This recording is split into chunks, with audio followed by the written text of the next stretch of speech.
Claire Mitchell had always felt burdened on the first day of October. She worked as a fourth-grade teacher at Meadowbrook Elementary, a peaceful school just beyond Sycamore Road's lengthy bend.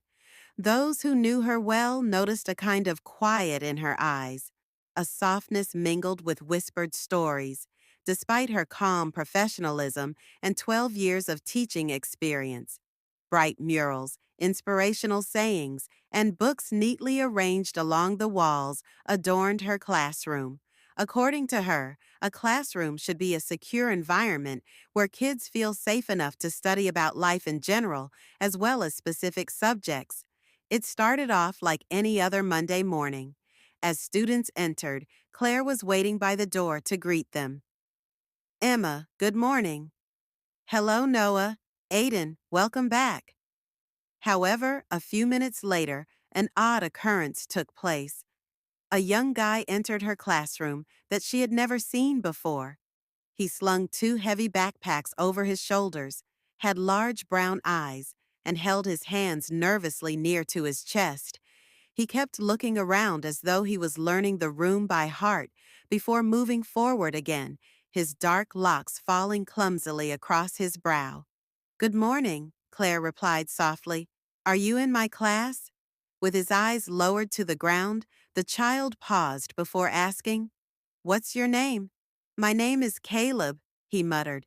Caleb, welcome. My name is Mitchell. I'm glad to see you here.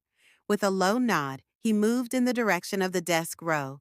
He took little, deliberate steps, as if he was worried about making a mistake. Claire saw that he was seated in the front row, far right, at the very edge of the classroom, where he could see her without having to be crowded by other children. She mentally noted it. Youngsters who withdraw from others frequently did so in search of something they couldn't adequately describe. As the day went on, Claire observed that though Caleb hardly spoke, he was observing everything she did. His gaze followed her as though he was attempting to comprehend her and determine whether or not he should trust her. However, the actual moment arrived shortly before lunch. The students formed a queue near the entrance.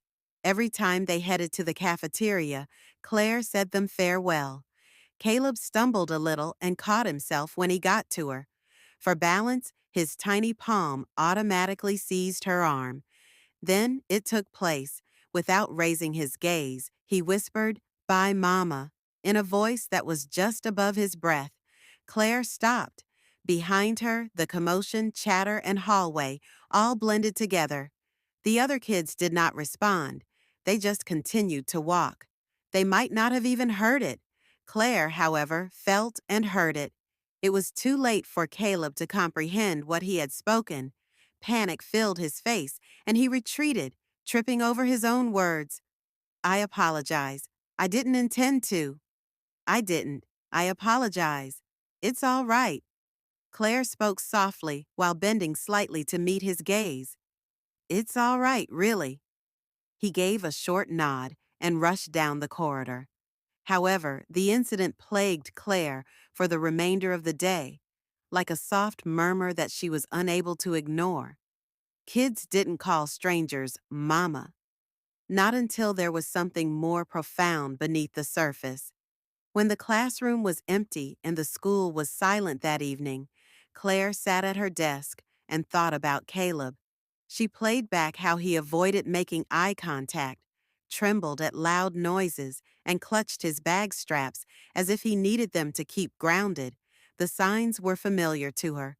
Over the years, she had observed them in a few students, kids who were unstable, kids that experienced loss, kids whose lives had altered too drastically or too swiftly.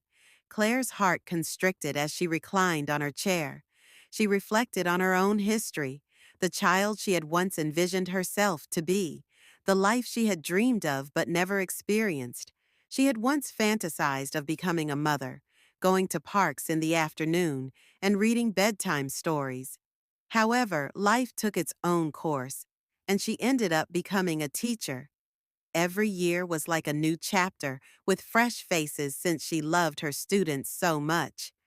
However, a tiny part of her heart was constantly left with nowhere to go. An article in which she expressed her desire to raise a child the way mothers do. However, she came to a significant realization today. She had no desire to be the mother of Caleb. She had another desire. She wanted to be the grown-up who gave him a sense of security, someone who gave him stability, someone who made him feel important. She wished to provide him with the resources he required to become stronger. By becoming a reliable presence he could rely on, rather than by taking the place of anything or anyone. Caleb arrived earlier than usual the following morning. Unsure whether to go inside, Claire saw him standing in the hallway outside the classroom. She said, "Good morning, Caleb," with warmth. He gave a nod and entered silently. Over the course of when he figured out a math problem, she saw him open up slowly. Caleb came up to her desk one day during reading time with a book called My Safe Place. In a whisper, "Mitchell," he said, "can you read this with me?" She moved a chair next to her and said, "Of course." Together, they read one page at a time, one moment at a time. The narrative told the tale of a little child who was terrified of thunderstorms, but found solace in those who provided him stability and affection. Caleb folded his hands neatly in his lap and listened quietly. He looked up when they got to the final page. "Do you believe that people can have more than one safe haven, Ms. Mitchell?" "Yes," she replied quietly. "Indeed, they can."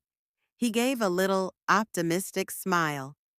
After that, Claire saw changes every day. Caleb held up his hand more frequently. He participated in group activities. When his friend unintentionally spilled glitter on his shirt during art class, he laughed, really laughed, for the first time. Every time Claire witnessed him gain strength, something blossomed in her chest. His guardian, a generous aunt called Melissa, met with her and gave her the rundown. The year before, Caleb's mother had died. Since then, he had become silent and hardly spoke at home or at school. That not only strengthened Claire's resolve, but also validated all of her suspicions. She was powerless to alter his past. She could help him move on, but she couldn't take away his suffering. Melissa called Claire aside after parent-teacher conferences one November afternoon. Melissa whispered softly, "He talks about you all the time. You give him a sense of security," he claims. "It's been a long time since I've seen him like this." Claire's chest began to warm up. It wasn't pride.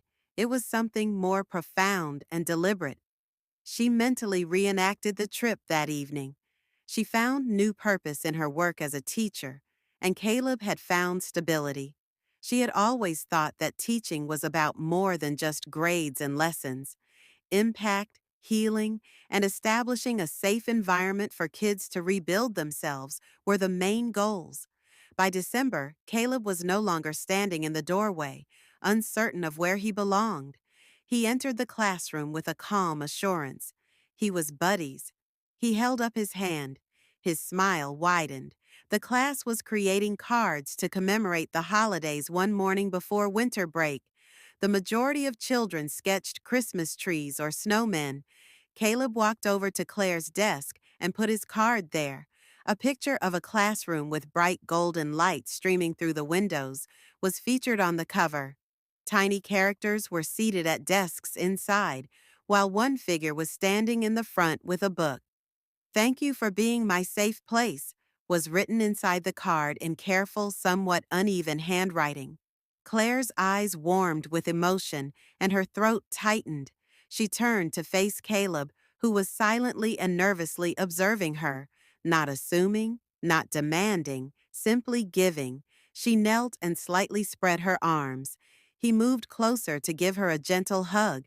It wasn't a child looking for a mother's embrace. It was a child's embrace who had discovered hope. Claire came to terms with the reality. He accidentally called her Mama once because he was missing a loved one. She didn't want to replace that love, though. She wished to support his development. She wished to keep him secure. She wished to fortify him. She aspired to be just what he needed, a teacher who genuinely cared about him. And in the process, she discovered something she had been looking for a long time: goal, genuine, profound purpose. Perhaps she didn't have any kids of her own. Perhaps life had taken her in a different direction. However, that route was important. It affected people's life. It made people's hearts better. And Claire would recall that one silent moment in the corridor as the years passed. Everything changed when the little voice whispered, "Bye, Mama." Her desire for something else overtook her desire to become a mother to him. Her goal was to restore his sense of wholeness. She did too.